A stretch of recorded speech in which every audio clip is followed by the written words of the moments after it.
یہ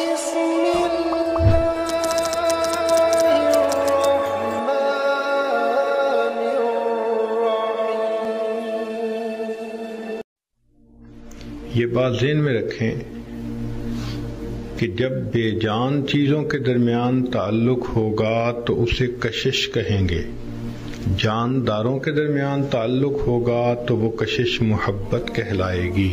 چنانچہ بے جان چیزیں بھی اپنی طرف کھینچتی ہیں، زمین اپنی طرف کھینچتی ہے، اس لیے درخت سے پھل زمین پہ گرتے ہیں۔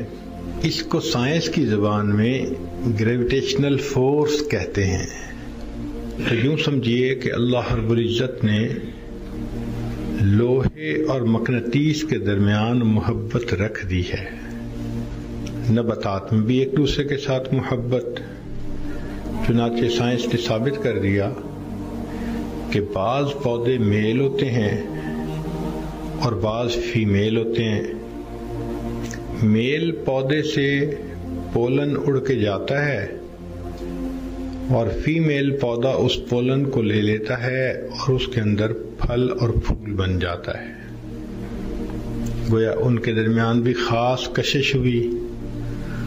اس کے بعد حیوانات، ان کے درمیان بھی یہ محبت ہوتی ہے۔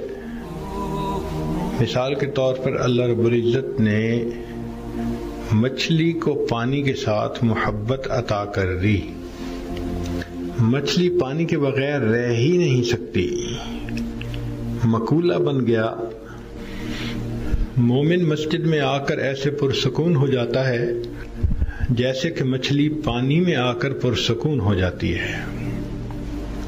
تو اللہ رب العزت نے رحمت کے 100 حصے کیے، ایک حصہ ساری دنیا کی انسانوں میں، حیوانوں میں، چرندوں پرندوں میں تقسیم کیا گیا۔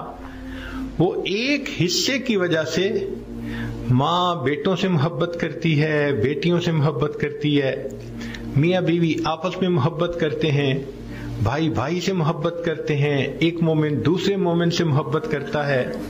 یہ مچھلیوں کی یہ سب محبتیں جتنی بھی مخلوق میں نظر آتی ہیں، یہ اس 1% محبت کے چھوٹے چھوٹے حصے ہیں جو اللہ نے بندوں میں تقسیم کر دیے۔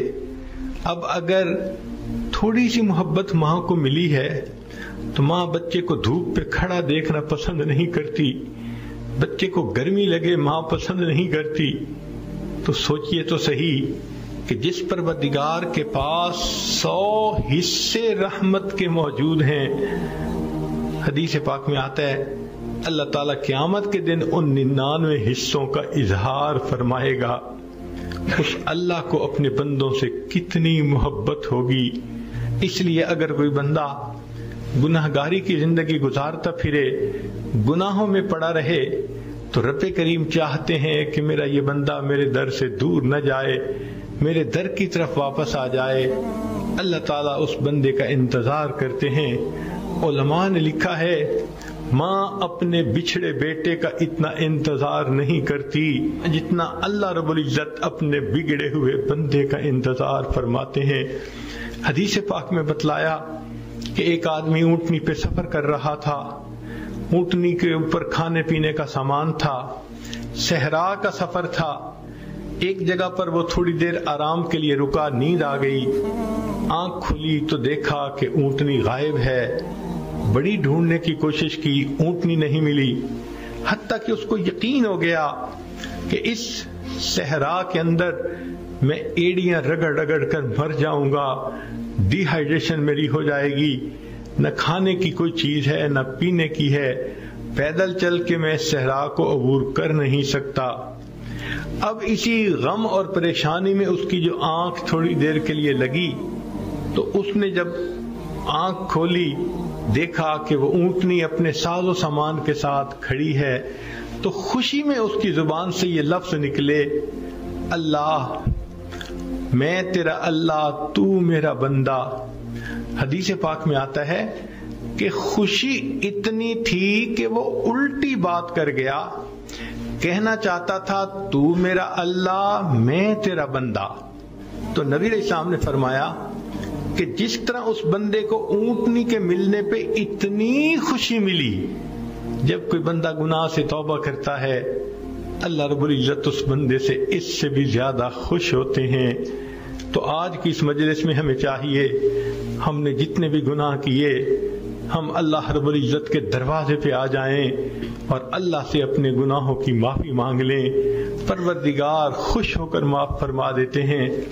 کوئی نہیں جانتا زندگی کی مہلت کتنی باقی ہے، حالات کیسے ہوں گے، لہذا آج کے اس وقت کو غنیمت سمجھ لیجئے، روٹھے ہوئے رب کو منا لیجئے۔ اے پروردگار عالم، بہت خطائیں ہوئیں، بہت گناہ ہوئے، اللہ ہم نے آپ کے حکم کو توڑا، آپ کے حبیب صلی اللہ علیہ وسلم کی سنتوں سے منہ موڑا، ہم بھولے رہے۔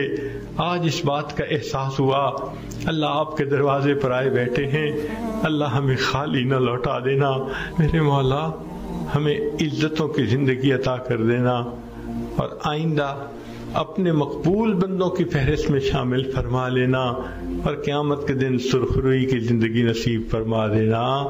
وآخر دعوانا ان الحمد للہ رب العالمین۔